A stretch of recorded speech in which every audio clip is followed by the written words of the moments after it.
Hello guys, how are you? कैसे हैं आप सब? I hope you are fine and healthy. We are discussing last video order of reaction and molecularity, यानी कि हमने last video में आपसे डिस्कस किया था अभिक्रिया की कोटि के बारे में और अभिक्रिया की अणुसंख्यता के बारे में. आज हम क्या बात करेंगे? आज हम जीरो ऑर्डर और फर्स्ट ऑर्डर के जो रेट कांस्टेंट है उनके बारे में क्या करेंगे, बात करेंगे. उनको हम कैसे फाइंड कर सकते हैं. तो स्टेप बाय स्टेप हम दोनों क्या करेंगे, कंसल्ट करेंगे. पहले हम जीरो ऑर्डर की बात करते हैं, फिर हम क्या करेंगे, फर्स्ट ऑर्डर की बात करेंगे. तो चलिए हम स्टार्ट करते हैं. Zero order reaction.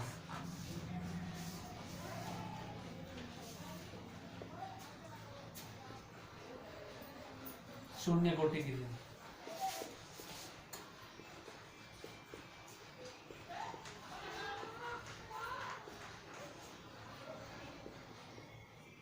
जो शून्य कोटि क्रिया उसके बारे में क्या कर रहे हैं, बात कर रहे हैं. तो शून्य कोटि क्रिया जैसे हमने आपको बताया था, H2 plus Cl2 is equal to 2HCl 2NH3 tungsten की प्रेजेंस में high pressure M2 plus 3H2.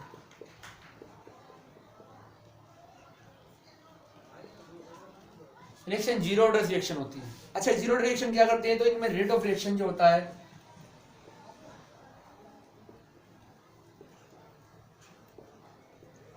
is directly is proportional to the concentration of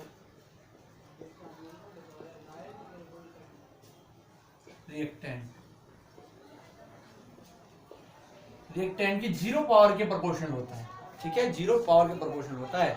means concentration का क्या होता है, रेट ऑफ रिएक्शन का के ऊपर क्या होता है, कोई इफेक्ट नहीं पड़ता है. मींस आप क्या करें, रिएक्टेंट की कंसंट्रेशन को हायर करें या रिएक्टेंट की कंसंट्रेशन को लोअर करें, इंक्रीज करें या डिक्रीज करें, तो रेट ऑफ रिएक्शन जो होता है उसके ऊपर क्या होता है, कोई इफेक्ट नहीं होता है, क्योंकि रिएक्टेंट की कंसंट्रेशन की जीरो पावर के प्रोपोर्शनल क्या होता है, आपका यहाँ पर रेट ऑफ रिएक्शन होता है. तो हम क्या बात करेंगे, इसी के बारे में बात करते हैं.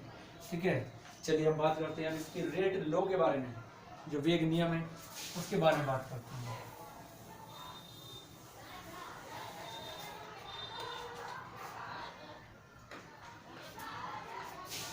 रेट लॉ या वेग नियम. रेट लॉ या वेग नियम के बारे में बात करते हैं कि रेट लॉ या वेग नियम क्या होगा. ठीक है, तो अब हम मान लेते हैं कोई रिएक्शन है, हमारे पास क्या है, रिएक्टेंट है कोई, मान लेते हैं हम क्या है, रिएक्टेंट हमारा ए है. ऐसे क्या बनना है, हमारा प्रोडक्ट बन रहा है. ठीक है, ऐसे क्या बनना है, हमारे पास प्रोडक्ट बन गया. ठीक है, अब क्या होगा, रेट ऑफ रिएक्शन की बात करें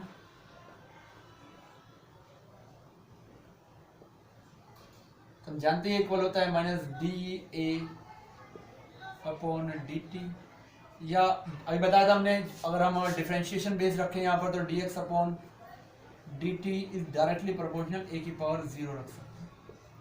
एक है यहाँ पर आपकी जो है वो कंसंट्रेशन है, उसके बेस हम क्या रख सकते हैं, यहाँ पर इसको 0, इसके बेस क्या कर सकते हैं, हम यहाँ पर रख सकते हैं. ठीक है, तो ये आ गया हमारे पास. अब हम क्या करेंगे, मेन जो चीज़ है हमारे पास, हम इसका क्या करेंगे, यूज़ करेंगे. मेन थिंग क्या हमारे पास ये, इसका यूज़ करेंगे. तो हमारे पास क्या हो जाएगा, d x upon d t is equal to k 0 ए की पावर 0. तो के क्या है आपका, कांस्टेंट मान सकते हैं आप, रेट कांस्टेंट मान सकते हैं. K 0 is equal to rate constant. ठीक है, रेट कांस्टेंट है. अब चूंकि ए की पावर 0 या किसी की पावर 0 होती है तो इसकी वैल्यू कितनी होती है, 1 होती है. इसलिए क्या हो जाएगा आपका, हम क्या लिख सकते हैं इसे, d x upon d t is equal to k 0 लिख सकते हैं. इसको उठा कर इधर ले जाओ, तो d x is equal to k 0 and क्या हो जाएगा आपका, यहाँ पर डी टी हो जाएगा. ठीक है, इक्वेशन फर्स्ट मान लो इसको आप, हमारी इक्वेशन फर्स्ट है. ठीक है, अब क्या करेंगे, इसका इंटीग्रेशन करेंगे, integrated rate equation, rate equation.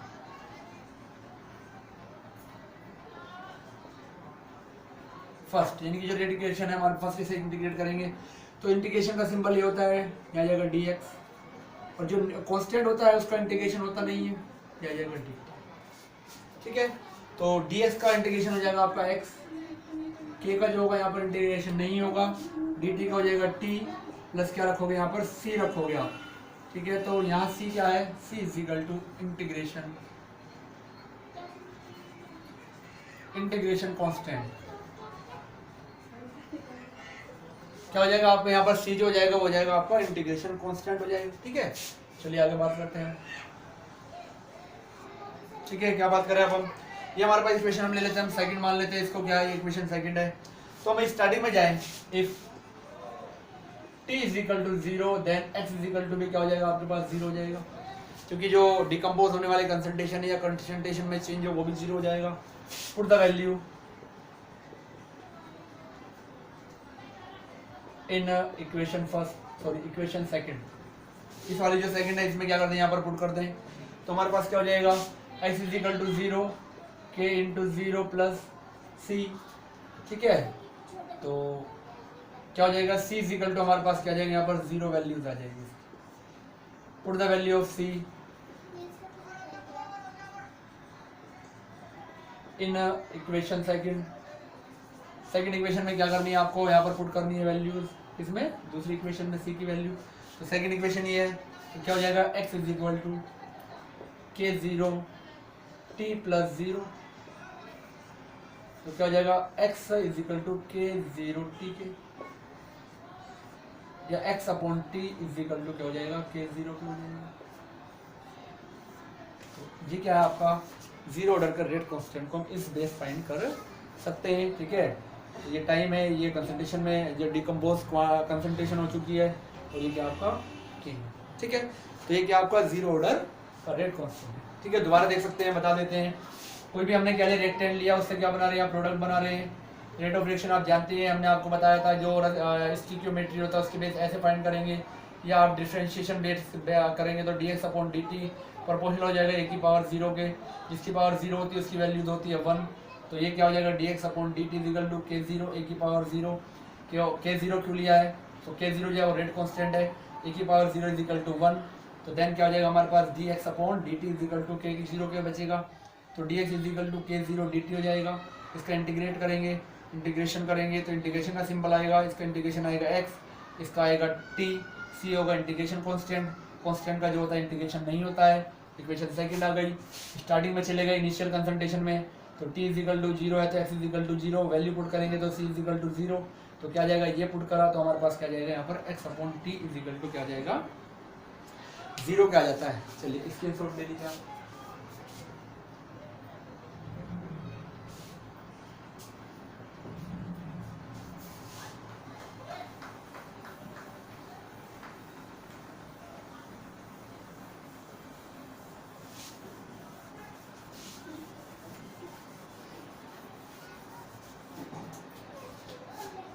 चलिए आगे बात करते हैं हम, आप इसका जो ग्राफिकल रिप्रेजेंटेशन है,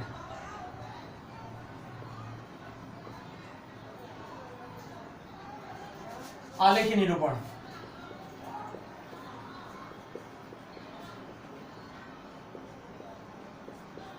की बात करते हैं कैसे होगा। तो देखो जो हमारे पास अभी इक्वेशन आई x is equal to k0t, वो y is equal to mx के इक्वल है, जो मैथमेटिक्स में होती है।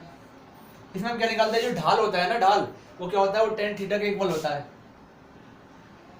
जो स्लोप होता है। तो हम क्या करेंगे, इसका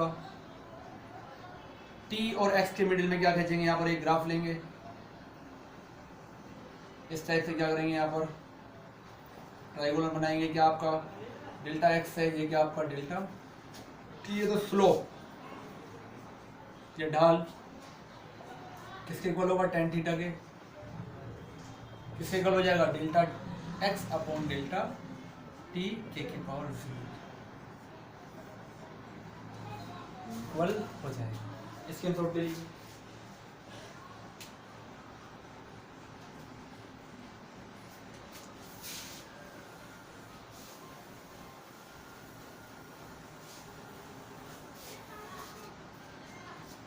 चलिए नेक्स्ट आपसे बात करते हैं हम हाफ लाइफ।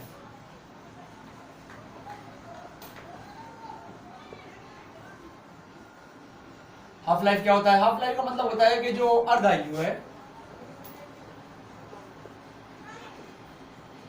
ठीक है, इसको हम T1/2 से रिप्रेजेंट करें। तो हाफ लाइफ का मीन्स क्या है? देखो हाफ लाइफ जो वैसे हम एग्जैक्टली यूज करते हैं वो करते हैं रेडियो एक्टिविटी में, रेडियो एक्टिव एलिमेंट्स के लिए, यानी कि जो हमारे रेडियो धर्मी तत्व होते हैं ना, उनके लिए ज्यादातर क्या किया जाता है? यूज किया जाता है रेडियो एक्टिव। लेकिन यहाँ पर जो हाफ लाइफ यूज हो रहा है ना, वो उसके लिए हो रहा है कंसंट्रेशन के लिए। इसके लिए कंसंट्रेशन या सांद्रता के लिए क्या हो रहा है? यहाँ पर यूज हो रहा है क्या? आपका हाफ लाइफ। तो क्या मतलब है कि हाफ लाइफ का मतलब कि रिएक्शन की का आधा जीवन, किसी भी केमिकल रिएक्शन का आधा जीवन, यानी कि आधा जीवन का क्या मतलब है? यदि हाफ रिएक्शन को कंप्लीट होने में लगने वाला समय, ठीक है, हाफ रिएक्शन को कंप्लीट होने में लगने वाला समय, यानी कि जो रिएक्टेंट की कंसंट्रेशन है उसका 50% का प्रोडक्ट में कन्वर्ट होना, यानी कि 50% कंसंट्रेशन डिकम्पोज हो जाए।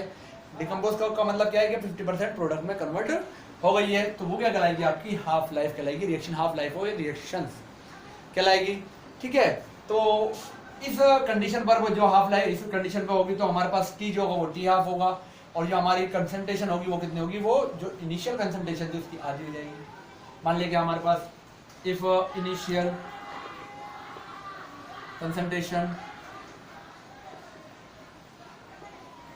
मान लेते हैं हम क्या है? ए है, ठीक है। Time t is equal to कितना माना है हमने? t हाफ माना है। देन अब क्या करेंगे? प्रारंभिक सांद्रता, ठीक है, ये सांद्रता है, समझ में आ रहा हो, कंसंट्रेशन कोई बात नहीं। देन अब क्या करेंगे? x इज इक्वल टू क्या था हमारे पास? x is equal to K0t था हमारे पास। तो ये a जो है ये किसके इक्वल होगा? ये सॉरी, तो यहाँ पर इनिशियल कंसंट्रेशन तो हमने ये मान ली, और तो हमारी क्या हो जाएगी? जो फाइनल कंसंट्रेशन हो जाएगी, फाइनल कंसंट्रेशन भी तो लिखेंगे हम, कितनी जाएगी? A/2 हो जाएगी। कब? जब t हाफ पर आ रही है, ठीक है। तो यहाँ पर ये क्या है? x t, ये किसके इक्वल हो जाएगी? आपके इक्वल होगी x के इक्वल, ठीक है। तो अब हम क्या रखेंगे? यहाँ पर रख लो, अगर हम बात करें तो t को अगर हमें फाइंड करना हो, यहाँ पहले वैल्यूज रख ले, चलो क्या जाएगा? A/2 is equal to K0t, ये हो जाएगा। तो आप क्या करें? 2 को इधर ले जाओ, ठीक है, या k को इधर ले आओ, आप k को इधर ले आओ, तो t हमें फाइंड करना है, तो t इज इक्वल टू क्या हो जाएगा? A/2K0। तो t क्या है यहाँ पर? t हाफ है, तो t हाफ रखेंगे यहाँ पर, यानी कि अर्ध आयु जो होती है, हाफ लाइफ जो होगी वो क्या हो जाएगी? इसके इक्वल होती है, यानी कि जो इनिशियल कंसंट्रेशन है और जो आपका रेट कांस्टेंट आया है उसका 2 करके उसके डिवाइडेशन करने के बाद हमारे पास क्या आ जाएगी? हाफ लाइफ, ठीक है। अब यहाँ पर आपको दिखाई दे रहा है, देखो यहाँ पर a का यूज हो रहा है। a क्या है आपका? इनिशियल कंसंट्रेशन, हमने आपको बताया था, ये हमारे पास इनिशियल कंसंट्रेशन,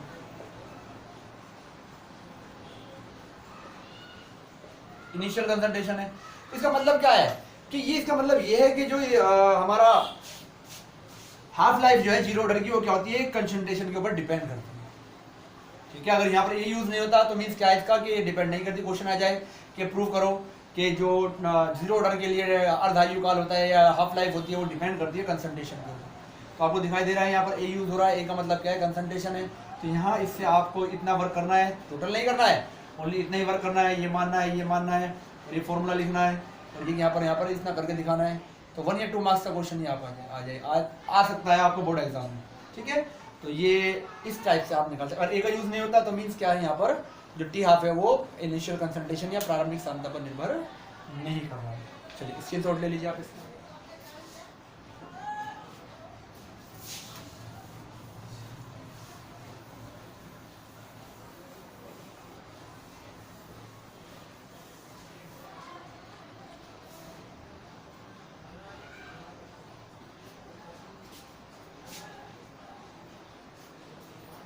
चलिए नेक्स्ट बात करते हैं हम फर्स्ट ऑर्डर रिएक्शन।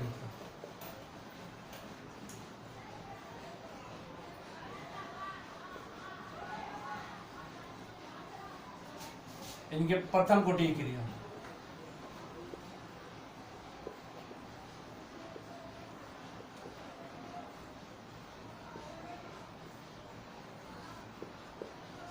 क्या करते हैं हम प्रथम कोटि की क्रिया के बारे में क्या कर रहे हैं, बात कर रहे हैं यहाँ पर, ठीक है। फर्स्ट ऑर्डर या प्रथम कोटि की क्रिया के बारे में क्या करेंगे हम, बात करेंगे, ठीक है।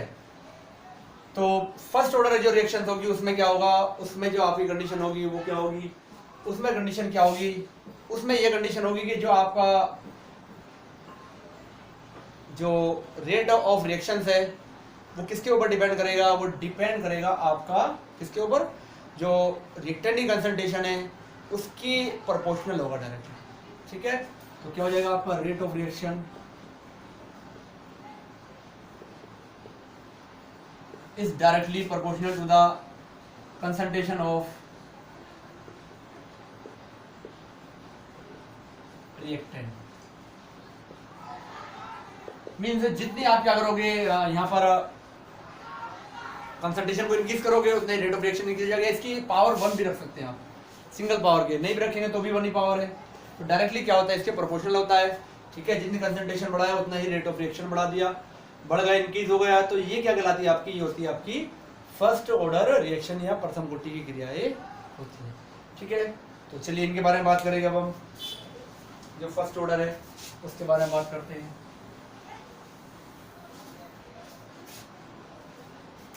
तो फर्स्ट ऑर्डर का रेट लो क्या हो जाएगा आपका, रेट लो की बात करेंगे, वेग नियम।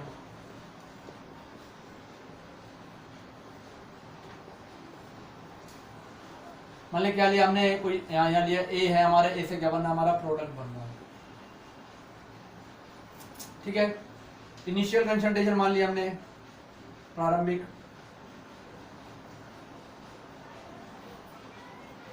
ए मान लिया, यहाँ कितना हो जाएगा 0 हो जाएगा स्टार्टिंग पॉइंट पे। आफ्टर टी टाइम मीन्स यहाँ पर क्या हुआ, एक्स जो हुआ डिकम्पोज हो गई, यानी कि एक्स प्रोडक्ट बन गया आपका। तो यहाँ कितना बचेगा आपका, ए माइनस एक्स बचेगा, ठीक है। तो अब रेट ऑफ रिएक्शन जो होगा, जो कंसंट्रेशन है उसी के बेस होता है। तो यहाँ पर आप क्या लिख सकते हैं, रेट ऑफ रिएक्शन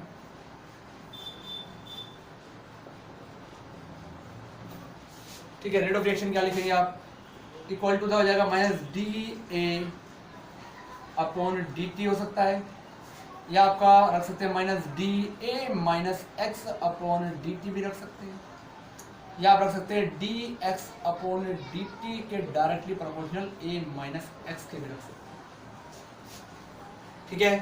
इस बेस रख सकते हैं, इस बेस रख सकते हैं, या डिफरेंशिएट बेस रख सकते हैं। अब मेन जो पॉइंट है हमारा ये है, इसको हम क्या करेंगे, यूज्ड करेंगे, ठीक है। तो हम देखें क्या करें, इसको हटाएंगे तो कांस्टेंट लेंगे, तो क्या जाएगा हमारे पास d x upon d t is equal to k one a minus x हमारे पास हो जाएगा। के वन क्या है आपका, कांस्टेंट है, लिखना चाहिए लिख सकते हैं आप। टी को इधर ले जाओ, ए माइनस को इधर लिया तो क्या जाएगा d x upon a minus x is equal to k one d t, ठीक है। ये हमारे पास क्या जाएगी, इक्वेशन आ जाएगी। इक्वेशन क्या मान लिया, 1 मान लिया आप। इसका इंटीग्रेशन कर दो, इंटीग्रेटेड रेट इक्वेशन फर्स्ट मान लो, तो इंटीग्रेशन का सिंबल लगा लो, D x upon a minus x, D x हो जाएगा 1, तो के 1 इसका नहीं होगा तो डी टी यहाँ आ जाएगा। इंटीग्रेशन करना है, ठीक है। तो क्या हो जाएगा आपके पास, ठीक है। तो इंटीग्रेशन करने के बाद क्या जाएगा, इसका तो हो जाएगा 1, तो क्या जाएगा हमारे पास minus l n a minus x is equal to k one t plus c आ जाएगा। तो डी टी का जो हो जाएगा टी।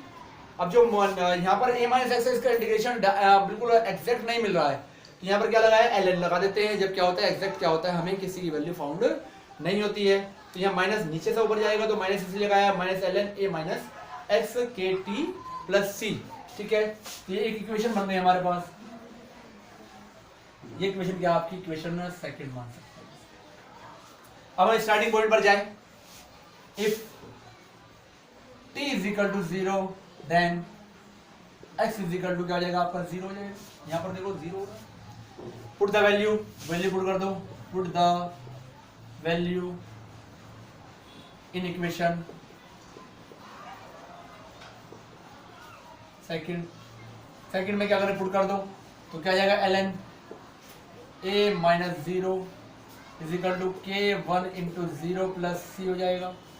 तो क्या बचेगा आपका minus l n a is equal to c क्या बचेगा, सी की वैल्यू आ गई। अब क्या करो, put the value of c in equation second. ठीक है, इक्वेशन सेकंड में क्या करो, पुट कर दो। तो इक्वेशन सेकंड का है हमारे पास ये है, तो क्या जाएगा minus l n a minus x आ जाएगा। ठीक है, तो minus l n a minus x is equal to क्या है हमारे पास के वन टी और माइनस क्या जाएगा आपका एल एन ए आ जाएगा। ये इधर ले आओ तो क्या जाएगा, माइनस का प्लस हो जाएगा, तो l n a minus l n a minus x is equal to k one t के बराबर आ जाएगा। यहाँ भी इसे लिख सकते हैं l n a upon a minus x is equal to k one t के बराबर लिख सकते हैं। ठीक है, तो चूंकि l n is equal to होता है 2.303 आर टी, तो 303 क्या होता है लोग, इसके इक्वल होता है। तो अगर एल एन की वैल्यू पुट करेंगे तो ये हमें रखना पड़ेगा कि हमें फाइंड करना, तो टी को उठा के इधर ले आओ तो ये 1 अपॉन में चला जाएगा। तो हम क्या लग सकते हैं इसे, k one is equal to 1 upon t l n a upon a minus x रख सकते हैं। अगर हम इसे पुट करेंगे तो क्या आ जाएगा हमारे पास, k one is equal to 2.303 upon t लॉग 10 बेस पर a upon a minus x. ये हमारे पास क्या जाएगा, फर्स्ट ऑर्डर का रेट कांस्टेंट को फाउंड करने का क्या जाएगा, फॉर्मूला आ जाएगा। ठीक है, तो ये के1 है, इस बेस आप फाइंड कर सकते हैं। ठीक है, चलिए एक बार और आपको रिवाइज कराते हैं, बता देते हैं। तो रेट लो है ए इज इक्वल टू प्रोडक्ट में कन्वर्ट हो रहा है, तो ए कंसंट्रेशन माना है, स्टार्टिंग में 0 है, एक्स डिकम्पोज हुई तो यहाँ पर ए माइनस एक्स बचेगा। तो रेट ऑफ रिएक्शन क्या हो जाएगा आपका, इसके बेस निकाल सकते हैं, स्टार्टिंग पॉइंट से लेंगे लास्ट पॉइंट से लेंगे तो इसके बेस निकल जाएगा। ठीक है, और डिफरेंशिएशन बेस लेंगे तो क्या जाएगा, इसके डायरेक्टली प्रोपोर्शनल आपको बताया था रेट जो होता है। ठीक है, तो अब इसी को लेकर चलते हैं, इसको प्रोपोर्शनल को हटाएंगे तो यहाँ कांस्टेंट लेंगे, ये वैल्यू एक्स को इधर ले आओ, डी टी को इधर ले जाओ तो ये फॉर्मूला बन जाएगा। इंटीग्रेशन करेंगे तो क्या जाएगा, ये फॉर्मूला सिंबल लगेगा इंटीग्रेशन का। ठीक है, इसके बाद क्या जाएगा आपका यहाँ पर, ये इसका जो इंटीग्रेशन लोगे वो क्या जाएगा l n a minus x, क्योंकि इसका ए माइनस एक्स का डायरेक्टली कोई फॉर्मूला नहीं होता है कि जिससे आप क्या करें डायरेक्टली इसका इंटीग्रेशन फाउंड कर सके, इसलिए क्या लिखा जा रहा है यहाँ पर ए माइनस एक्स ऐसे लिखा जा रहा है, लोअर से अपर जा रहा है तो माइनस इसलिए सिंबल यूज हो रहा है। और डी टी का जाएगा आपका टी, और सी जो होगा आपका इंटीग्रेशन कांस्टेंट होता है। ठीक है, टी इज इक्वल टू 0 तो एक्स इज इक्वल टू 0 होगा, स्टार्टिंग में आप पहुंच जाएंगे तो वैल्यूज क्या जाएगी आपके पास, सी की वैल्यूज आ जाएगी। तो सी की वैल्यू को पुट करेंगे, पुट करने के बाद ये बनेगा, इसे इधर ले आएंगे तो प्लस माइनस प्लस हो जाएगा, फॉर्मूला ये बन जाएगा। तो क्या जाएगा के वन टी, और क्या करेंगे के फाइंड करना तो टी को उठा के इधर ले आओ तो k one is equal to 1 upon t, ये हमारे पास हो जाएगा। या हम जानते हैं एल एन जो होता है वो क्या होता है हमारे पास 2.303 क्या होता है लोग क्या होता है। तो हमने क्या करेंगे यहाँ पर इसको पुट करेंगे तो हमारे पास क्या जाएगी वैल्यूज, सॉरी हमारे पास क्या जाएगा फॉर्मूला आ जाता है। स्क्रीनशॉट ले लीजिए।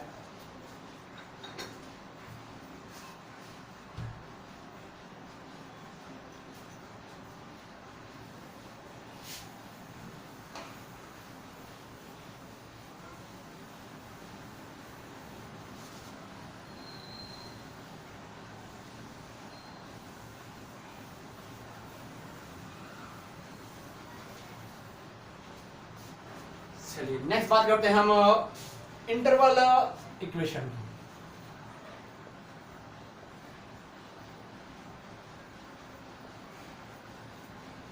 यानी कि अंतराल समीकरण।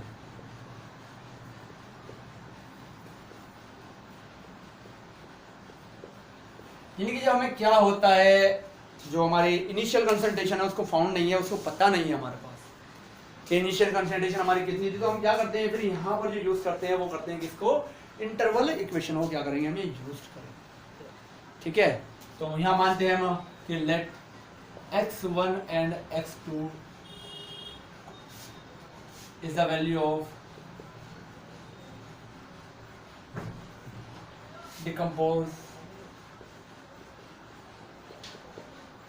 concentration at time t1 and t2।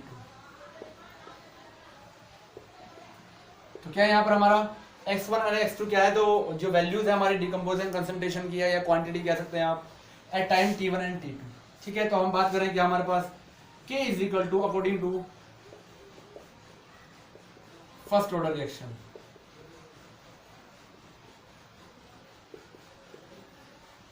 ठीक है, फर्स्ट ऑर्डर रिएक्शन की बात करें तो हमारे पास क्या जाए k is equal to 2.303 upon t log 10 base पर a upon a minus x। ये क्या है आपका इनिशियल कंसंट्रेशन,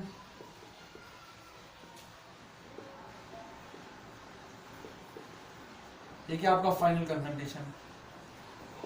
ठीक है, तो हम बात कर लेते हैं अब क्या। ठीक है, तो इनिशियल और फाइनल, आइए हम इसे लिख सकते हैं, टी को फाइंड कर ले तो क्या जाएगा, और हम इसे क्या लिख सकते हैं, t is equal to 2.303 upon k log 10 base पर a upon a minus x भी लिखा जा सकता है। तो अब t1 और t2 दो चीजें दी गई हैं। ठीक है, तो अब कंडीशन के अकॉर्डिंग अकॉर्डिंग टू कंडीशन ले लेते हैं हम यहाँ से। तो हम क्या लेंगे, t1 लेंगे, t1 इज इक्वल टू क्या जाएगा, तो यहाँ पर 1 रखना चाहते हो 1 रख सकते हैं क्योंकि फर्स्ट ऑर्डर रिएक्शन की बात कर रहे हैं। तो क्या जाएगा 2.303 अपॉन k1 और आपको क्या जाएगा log 10 बेस पर a upon a minus x1। ठीक है, और सेम कंडीशन में क्या आ जाएगी, t2 is equal to 2.303 upon k1 log 10 base पर a upon a minus x2 आ जाएगा। ठीक है, ये हमारे पास आ जाएगा। अब हम क्या करेंगे, यहाँ पर t2 माइनस t1 करें, इसे इक्वेशन क्या मान लें, फर्स्ट मान लेते हैं, इसे इक्वेशन क्या मान लेते हैं, हम सेकंड मान लेते हैं। तो हम क्या करें, इक्वेशन 2 माइनस 1, ठीक है, क्या करें, सब्ट्रैक्ट करें 2 में से 1 को, इक्वेशन, ठीक है, इक्वेशन 2 माइनस इक्वेशन 1 करना। तो हमारे पास क्या जाएगा, देखो क्या होगा हमारे पास। ठीक है, देखो हमारे पास क्या जाएगा, यहाँ पर t2 माइनस t1 हमें करना है। ठीक है, t2 माइनस t1 करना है, तो जो कॉमन होगा उसको कॉमन ले लें और जो हमारे पास चेंज है उसे अंदर लिख लेते हैं। तो क्या करेंगे हम यहाँ पर t2 माइनस t1 करते हैं यहाँ पर। ठीक है, t2 माइनस t1 करने के बाद हमारे पास क्या जाएगा, तो 2.303 अपॉन k1, 2.303 अपॉन k1 इसमें भी है और इसमें भी है, तो ये कॉमन मान लेंगे हम। तो हमारे पास क्या जाएगा यहाँ पर 2.303 अपॉन k1 यहाँ जाएगा और यहाँ क्या करेंगे, इन्हें सब्ट्रैक्ट कर देंगे तो क्या जाएगा हमारे पास। ठीक है, log 10 बेस पर a upon a minus x2 और माइनस log a 10 बेस पर चल रहा है, log 10 बेस पर रख सकते हैं a upon a minus x1 हमारे पास आ जाएगा। ठीक है, इसमें से इसे सब्ट्रैक्ट करेंगे तो हमारे पास क्या जाएगा, t2 माइनस t1। ठीक है, क्या जाएगा हमारे पास 2.303 अपॉन k1, हम क्या लिख सकते हैं इसे, log 10 बेस पर a upon a minus x2 upon a minus x1 लिख सकते हैं। a से a कैंसिल हो जाएगा आपका, तो क्या बचेगा आपके पास, t2 minus t1 is equal to 2.303 upon k1। ठीक है, ये क्या होगा, ऊपर चला जाएगा तो क्या जाएगा आपका log 10 बेस पर a minus x1 upon a minus x1। इसके बेस आप क्या कर सकते हैं, फॉर्मूले का यूज कर सकते हैं। ठीक है, चलिए स्क्रीनशॉट ले लीजिए आप इसका।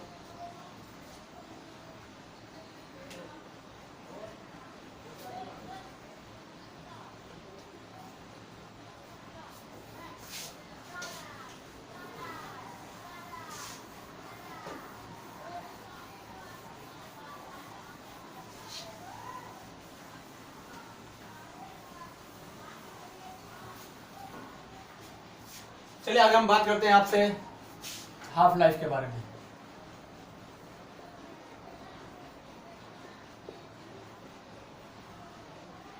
जो हाफ लाइफ है उसके बारे में क्या करते हैं, बात करते हैं। ठीक है, कि हाफ लाइफ क्या होगी, अर्धायु, फर्स्ट ऑर्डर की अर्धायु। ये इंपॉर्टेंट है आपकी, मोस्ट इंपॉर्टेंट है आपकी।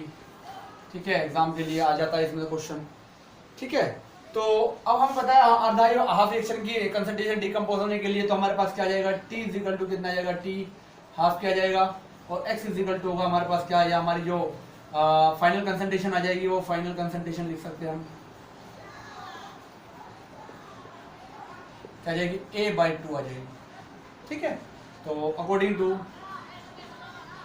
फर्स्ट ऑर्डर रिएक्शन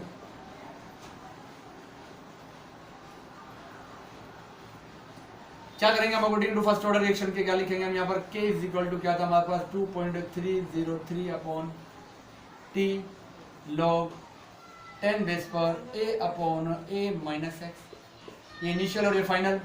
तो k इज इक्वल टू क्या आ जाएगा 2.3031 लगा सकते हैं आप, तो t की जगह आ जाएगा t हाफ log 10 बेस पर क्या आ जाएगा a अपॉन a/2 आ जाएगा। ठीक है, ऐसे कैंसिल 2 पर चले जाएगा तो k1 is equal to 2.303 upon t half हो जाएगा log 10 बेस पर 2 आ जाएगा, क्योंकि log जो 10 बेस पर होता है 2 उसका मान होता है 0.3010, कितना होता है 0.3010 होता है।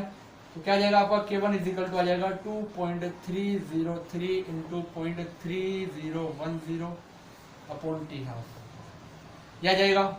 मल्टीप्लिकेशन कर देंगे तो k इज इक्वल टू आ जाएगा आपका 0.693 अपॉन t हाफ, और आपको t हाफ फाइंड करना है तो t half is equal to आ जाएगा 0.693 अपॉन k। इस बेस आप क्या कर सकते हैं, फाइंड कर सकते हैं किसे, हाफ लाइफ। अब यहाँ पर क्वेश्चन कैसा बनता है, क्वेश्चन ये आता है, देखो यहाँ पर कंसंट्रेशन का यूज नहीं हो रहा, तो क्वेश्चन कैसे बनता है, क्वेश्चन ये बनता है कि prove that half life of first order reaction is not depend on the concentration या इनिशियल कंसंट्रेशन। तो आपको यहाँ से लेकर यहाँ तक वर्क करना है, 2 मार्क्स का क्वेश्चन बोर्ड एग्जाम में आया हुआ है। ठीक है, तो जब आपको क्वेश्चन आंसर कराएंगे तो जब बताएंगे क्वेश्चन आज कैसे आया हुआ है। क्या कह सकता है कि आप सिद्ध कीजिए कि जो प्रथम कोटि क्रिया का अर्धायु काल होता है वो उसकी प्रारंभिक सांद्रता या सांद्रता के ऊपर क्या होता है, डिपेंड नहीं करता है, निर्भर नहीं करता है। तो उसके बारे में क्या है, उसे सिद्ध करना है। तो यहाँ से लेकर आपको यहाँ तक इतने वर्क करना है। 2 मार्क्स का क्वेश्चन ये आया हुआ है बोर्ड एग्जाम। चलिए स्क्रीनशॉट ले लीजिए।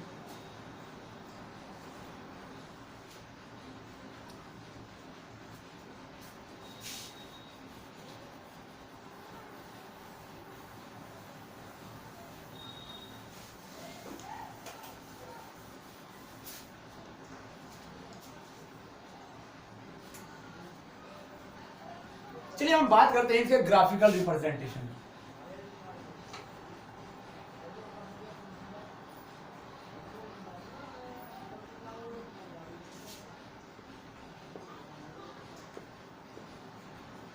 आलेखी निरूपण के बारे में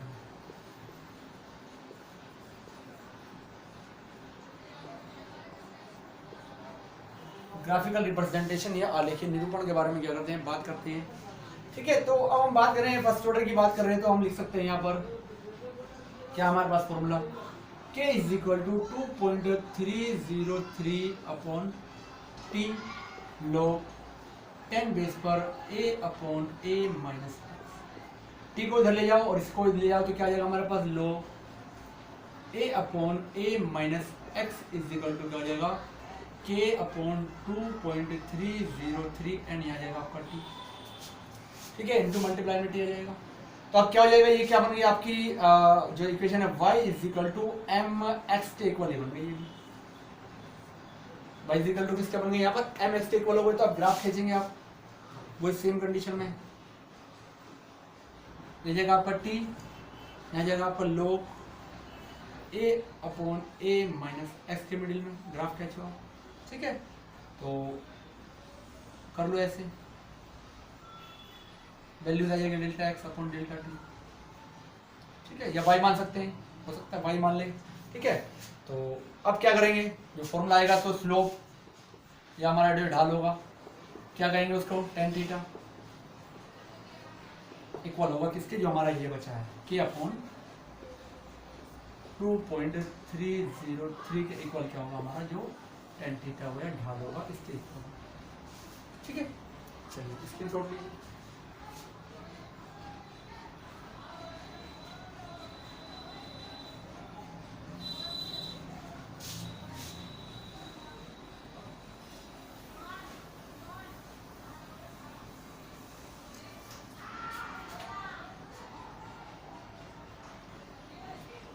चलिए सेकंड जो हम इसे रिप्रेजेंटेड कर सकते हैं उसे दूसरे कंडीशन से रिप्रेजेंट कर सकते हैं। देखो कैसे कर सकते हैं। ठीक है, अभी हमने लिखा आपको फर्स्ट ऑर्डर रिएक्शन की बेसिक हमने लिखा है क्या, यहाँ पर आपको लिखा था log a upon a minus x is equal to, ठीक है, ये लिखा था ना हमने आपको k अपॉन 2.303 और यहाँ पर लिखा था t, ये लिखा था। हम इसको क्या लिख सकते हैं, log a minus log a minus x लिख सकते हैं इजिकल टू क्या हो जाएगा आपका k अपॉन 2.303 t हो जाएगा यहाँ। ठीक है, इसको उठाकर इधर ले जाए तो minus log a minus x is equal to k upon 2.303 and t और माइनस log a के इक्वल हो जाएगा। या हम इसे लिख सकते हैं सिंबल्स को अगर माइनस की मल्टीप्लाई कर दे इसमें तो क्या जाएगा, log a minus x is equal to minus k upon 2.303 into t plus log a के इक्वल। ठीक है, तो ये हमकी क्या बन जाती है, एक इक्वेशन बन जाती है मैथमेटिक्स में y is equal to mx plus c type एक इक्वेशन बन जाती है, इस टाइप इक्वेशन बन जाती है। ठीक है, तो इसमें भी स्लोप निकालेंगे, ढाल निकालेंगे। तो अब क्या कर सकते हैं, यहाँ अंतःखंड होता है, ये क्या आपका t है, ये क्या आपका log a माइनस एक्स है। इस टाइप से ग्राफ खींच लें, ये जो वैल्यूज हो जाएगी आपकी यहाँ से यहाँ तक, ये हो जाएगी आपकी log a के इक्वल हो जाए।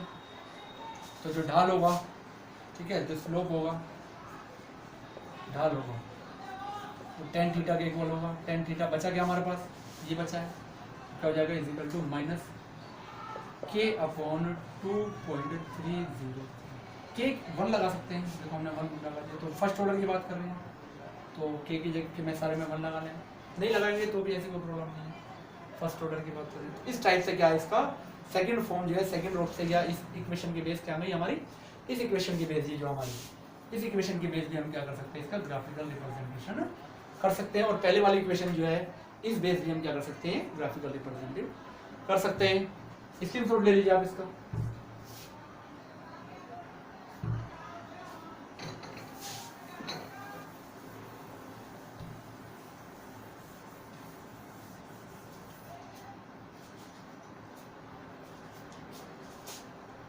चलिए थर्ड हम बात करते हैं आपसे अब इंटरवल जो इक्वेशन है, अंतराल समीकरण।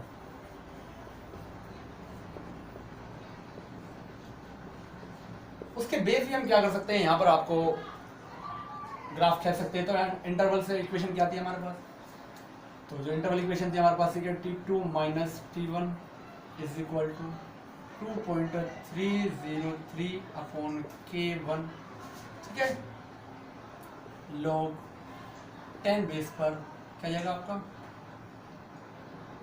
a minus x1 upon a minus x2। हम क्या लिख सकते हैं इसे, log a minus x1 upon log a minus x2 equal to क्या जाएगा, इसे इधर ले जाओ तो ये नीचे आ जाएगा, तो क्या जाएगा आपका k1 upon 2.303 t2 minus t1 क्या जाएगा, ये आपके पास आ जाएगा। ठीक है, t2 माइनस t1। अब ये भी क्या बन गया आपकी y is equal to mx type क्या बन गया आपकी इक्वेशन बन गई। ठीक है, तो अब क्या करेंगे हम, इसका ग्राफ बना लो। ठीक है, यहाँ के ले लो आप लो a minus x1 a minus x2 और t के मिडिल में क्या करोगे, ग्राफ बनाओगे।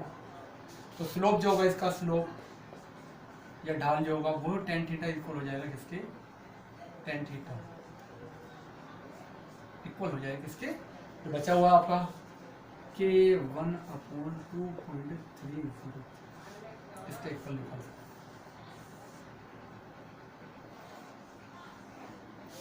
ठीक है, इस टाइप से हम क्या कर सकते हैं, इसके जो ग्राफिकल रिप्रेजेंटेशन है उसको कर सकते हैं। चलिए स्क्रीनशॉट लीजिए आप इसको।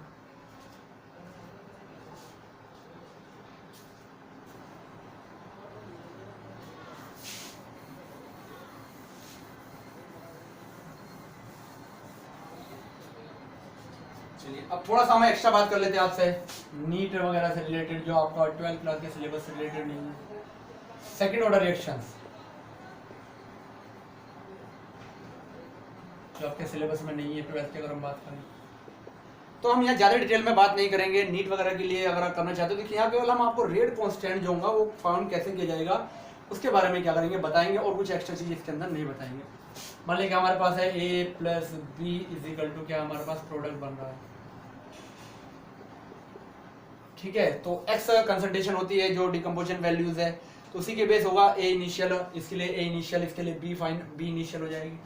तो k अगर हम फाइंड करना चाहे तो इसके लिए k कैसे फाइंड करेंगे, तो k 2 लगाना चाहे लगा सकते हैं, नहीं तो ऐसी कोई प्रॉब्लम वाली बात नहीं। k इज इक्वल टू आ जाएगा इसके लिए 2.303 upon t a minus b, ठीक है। इसकी इनिशियल कंसंट्रेशन a है, इसकी इनिशियल कंसंट्रेशन b है, ठीक है। log 10 बेस पर b a minus x upon a b minus x। इस फॉर्मूले से क्या कर सकते हैं आप, जो सेकंड ऑर्डर का अगर 2 आपके पास रिएक्टेंट है तो उस बेस आप क्या कर सकते हैं यहाँ पर कर सकते हैं, ठीक है। अब ये a जो है ये initial concentration of a is equal to initial concentration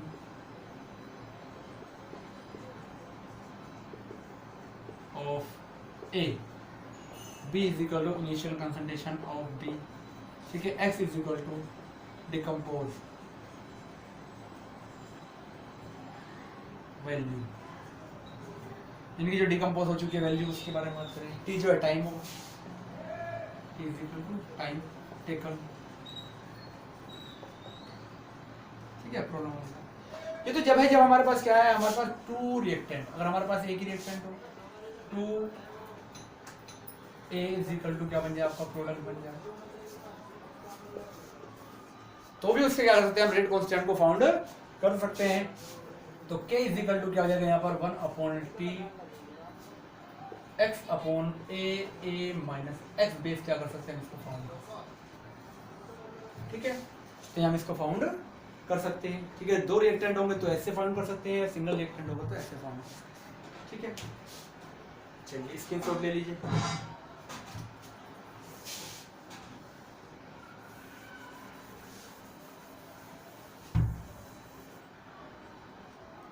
next हम बात कर लेते हैं, अगर हमारे पास थर्ड ऑर्डर रिएक्शन आ जाए